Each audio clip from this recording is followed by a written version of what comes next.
Hello,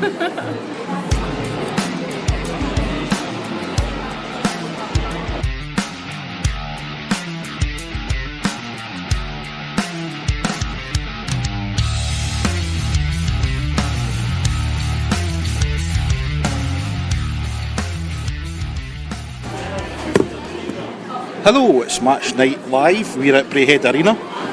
You're listening to a live Purple Army podcast in association with Goldstone Wealth Management.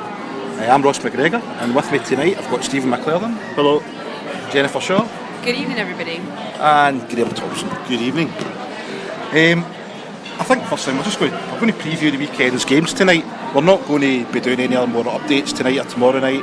We're going live at 1 o'clock on Sunday is the plan. So all we're really doing in this show, we're going to talk about last weekend a wee bit and how it's leading on to this weekend. Obviously we've got Dundee tonight in the Challenge Cup. The Challenge Cup is a competition we've never failed to reach the next stage of, Graham, is it? No, it's not. But and I certainly don't think it's going to happen now. But to be honest, I don't like the Challenge Cup. I don't like the format. I don't like how the league treats it. And it seems to be a very commonly held opinion. But we're kind of at that stage already where even though there's only one team drops out from each group, we've got to make sure we're not that one team. So the game is really, really important from that point of view. Plus, of course, winning's a habit, and we've got to make sure that we've got that habit. So this is a really, really big game tonight against a very, very good Dundee team. Well, Dundee are coming off 2 wins last weekend. They got Belfast 4-3 in overtime in Belfast. That was in the Challenge Cup Saturday night, and they beat Fife 2-0 again in the Challenge Cup on Sunday. So Dundee are on a good run, Jennifer.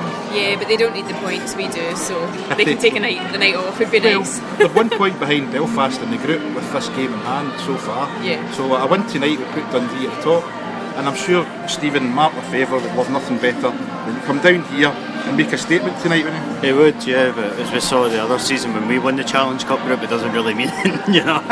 It's a big process to go through to knock one team out.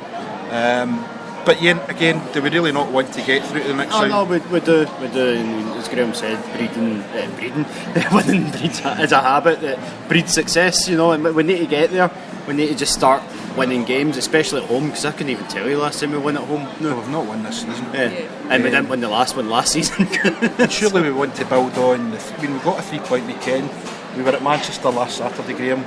The team deserved the win. They looked a lot better. Yep. The impressive thing for me against Belfast was they went behind twice and they came back twice, and that's something we haven't really seen the team doing a lot this year, is having that grit to pull themselves back into the game. And at the end of the day, the Belfast game again could have went either way, but settled over time. How do we just don't seem to? I mean, it's been a while since we've won, and our record in the last 18 months hasn't been particularly good. But again, we've got 3 points out of 4 last weekend. We've got a difficult game with Sheffield, their first home league game tomorrow night. Surely this, over the 2 nights, is the game we really want to be setting our stall out and continuing that good form.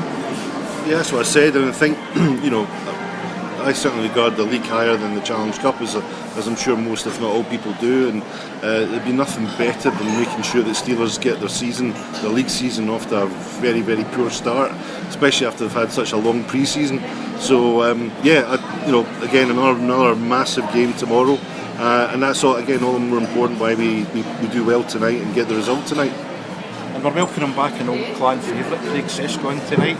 We've got 2 D-men ex-Clan D-men we're going to be seeing over the weekend. The first one being Craig Sescon. And you know, a lot of times you say the team have moved on from the days he was here. Did you not think he would do a job in our team this year? I definitely think there would be a place for him. Stephen, you're shaking your head. We've already got the slowest defence I've ever seen. We don't need Craig Sescon making it even worse. Poor Craig Sescon. He's all the speed of an iceberg. He's just so well, slow. in saying that about slow D-men, and I've kind of quite liked Trevor Hendricks up to now, and I stress this is only a rumour, but I've been hearing it all week, is that Trevor Hendricks may be the person that's going to leave now. Given the fact that he's admitted he's moved Rosehill to D and he likes them there, he's not going to keep 7D, he's not going to keep 6 import D, so you've got to figure somebody's going and they're going to be replaced by a forward. And the rumour I'm hearing is it's Trevor Hendricks. Do we deal in rumours live? We will now. It's out That's there dangerous now. ground. I am saying it's a rumour, I'm not saying it's true. I've got lots of rumours I want to start, So but there you go. I might not do it tonight. Buy your shirt off the back ticket tonight because it's Trevor Is it Hendricks. Trevor That Hendricks? It might be your last chance. I've heard that rumour as well, and you know, Rosehill didn't look out of place in defence the other night, which is just as well because he was on pretty much the whole game. So, you know, he's a big body and he's fast, so, Rosehill, so it's someone that you'd want back there. But it's a rumour, isn't it? I've heard everyone's leaving, so it's Yeah, well, see do how you it know, goes. I've got to say, it wouldn't be my choice, but c'est la vie. C'est la vie. As you said, we're playing Sheffield tomorrow night, Jennifer. They had a bad weekend last weekend, losing to their rivals, albeit both Challenge Cup games.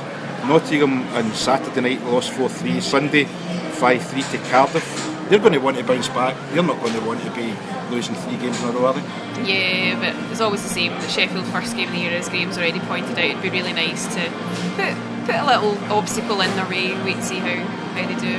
Certainly. But then we know we've been down to Sheffield before and won. And there's big question marks last weekend over their D. And the big goalie. favourite, Mustakovs. No, Moose that's- is letting a lot of butts get past him, which See, is that's- quite nice to see. I think that was your problem last week. The first period, we put what's his name? Belfast goalie, I forgot his name. Whistle. Put Whistle under a lot of pressure in the first period, and we giving him a lot of rebounds. We didn't capitalise on that in the second period. We didn't put him under the pressure, and I think he only had 24 shots to save in the whole game.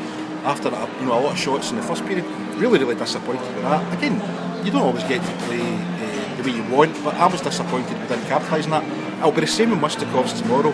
His confidence is going to be a wee bit low. If he can get out in the first period and rattle him a wee bit and rattle that defence who've been under criticism all week, we've definitely got a chance to do something, haven't we? Yeah, I mean, obviously we know how to get rid of one in the defence and how to wind up one of them. So just get that started, get the anger out, get him out, and see how it happens. So Stephen, you didn't think Craig Sescon could still do a job here? I don't think you were ever the biggest fan of Zach Fitzgerald, were you?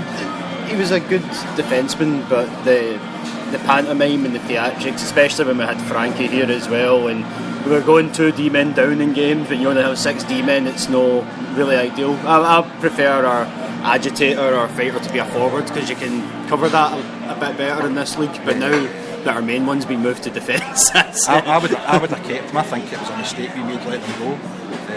well, it's a mistake not replacing them, that's for sure. No, I wouldn't have let him go at all. And you know, make no mistake, some fans might still be under the illusion that he left. He didn't leave. He wasn't wanted. Basically, was it at the end of the day? We're allowed to say that now. Yeah, That's not what the Sheffield That's the Star rumour. said. The Sheffield Star Really, said something rumour completely different, I'm sure, but hey, yo, yeah, I'm sure they did. it's history. It is history, and we were talking about a couple of years ago. But Zach could have been a player that could still have been here if we'd kept him on. And he did calm down a lot when he went to Sheffield in the second season. Didn't take as many stupid penalties, and I think it's a guy who could have done the job. Anyway, we're kind of getting close to face-off now. What are you thinking over the weekend, Graham? Many points, not so many how many you would like.